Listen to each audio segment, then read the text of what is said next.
Bonjour et bienvenue sur ma nouvelle chaîne. Je vais vous faire aujourd'hui une petite présentation du ciel nocturne. Comme mon site, ceci s'adresse uniquement aux débutants. Et c'est tout de suite après le générique, c'est parti.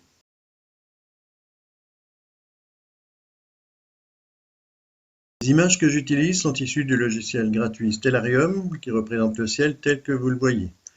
Le zénith est le point juste au-dessus de vous, l'est est à votre droite et l'ouest à votre gauche.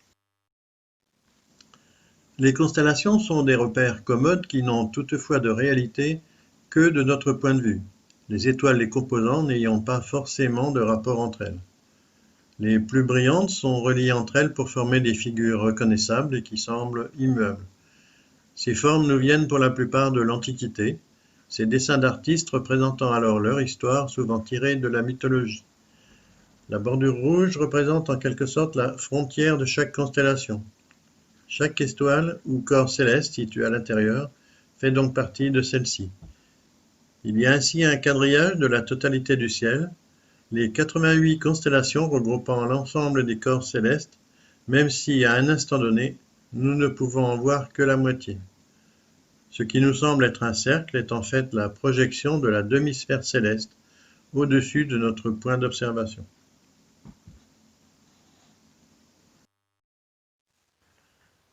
Pour s'orienter, il va falloir trouver le nord. Pour cela, cherchez le grand chariot ou, comme je préfère l'appeler, la grande casserole, qui fait partie de la grande ours.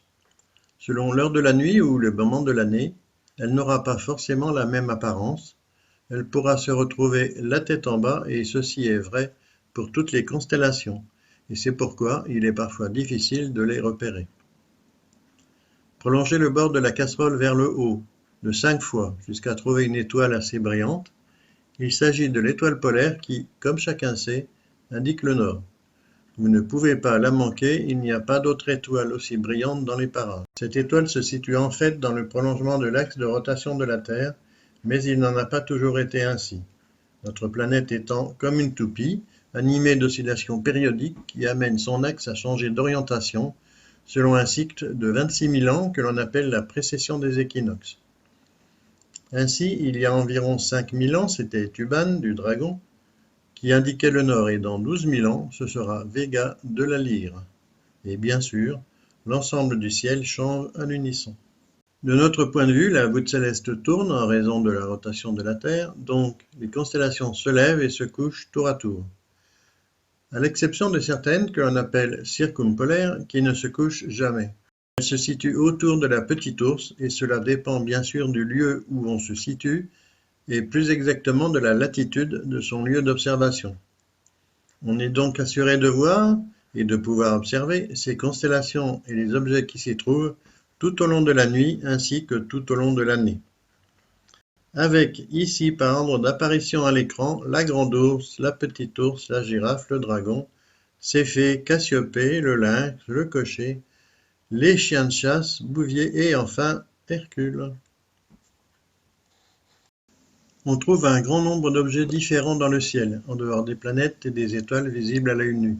Ces dernières servent en fait de repères qui permettent de trouver d'autres objets visibles uniquement à l'aide d'instruments.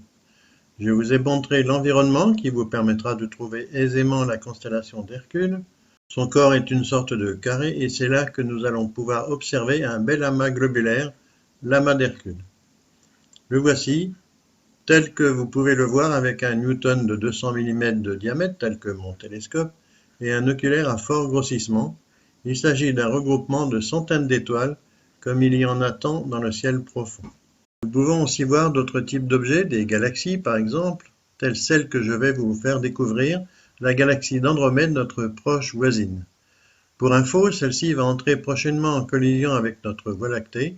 Rassurez-vous toutefois, ce sera dans plus de 4 milliards d'années. Voici comment faire pour la trouver. D'abord, repérer le grand carré de Pégase, puis la constellation d'Andromède qui s'y rattache. La galaxie est ici, elle se présente au télescope comme une large tache grisâtre, montrant beaucoup moins de détails que sur cette image. Ici, nous avons une vue aux jumelles avec un faible grossissement. Elle est tellement étendue qu'elle remplit pratiquement tout le champ de l'oculaire qu'on choisira aussi large que possible. Cette galaxie la plus proche de la nôtre est quasi visible à l'œil nu. Pour ma part, je la devine plus que je ne la vois et est très observable avec les plus petites jumelles d'un grossissement de 10. Non loin de la galaxie d'Andromède, ainsi que vous pouvez le voir à présent, se trouve le double amas de Persée. Double amas globulaire, assez visible cette fois. Voici à quoi il ressemble, aux jumelles d'abord, puis aux 200 mm avec un plus fort grossissement. En regardant du coin de l'œil, on perçoit assez aisément une tache plus sombre parmi un champ d'étoiles denses entre Cassiopée et Persée. Nous allons voir ensuite la rotation du ciel, celui où j'observe habituellement, au cours d'une nuit entière de 20 heures jusqu'au lever du soleil. Remarquez les circumpolaires qui ne se couchent pas, celles qui se couchent à l'ouest et d'autres qui se lèvent à l'est. Vous pouvez voir également que certaines formes remarquables, le W de Cassiopée par exemple, changent d'aspect et se changent en M tandis que la Grande Ourse se retrouve à l'envers. Seule l'étoile polaire reste au même endroit, le ciel semblant tourner autour d'elle. Nous allons voir maintenant la rotation du ciel, mais au cours d'une année entière, de semaine en semaine. La ligne rangée représente l'écliptique, c'est-à-dire la course du soleil dans le ciel. Les constellations qui se situent le long de cette ligne imaginaire sont celles du zodiaque, la zone du ciel où voguent toutes les planètes de même que la Lune.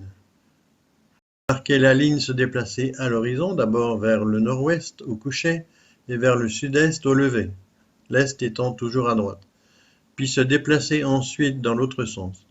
Il n'y a que 2 jours de l'année où le soleil se lève pile à l'est et se couche pile à l'ouest. C'est donc comme si vous y étiez cette fois la matérialisation du lever du soleil à différents moments de l'année, au solstice d'abord puis aux équinoxes. J'ai montré d'abord les 2 moments où le soleil se lève à l'est, le 21 mars et le 21 septembre, puis le moment où l'emplacement du soleil est le plus loin vers le nord-est, le 21 juin, ensuite le 21 décembre, où le soleil se décale cette fois vers le sud-est. Les positions sont bien sûr inversées pour le coucher.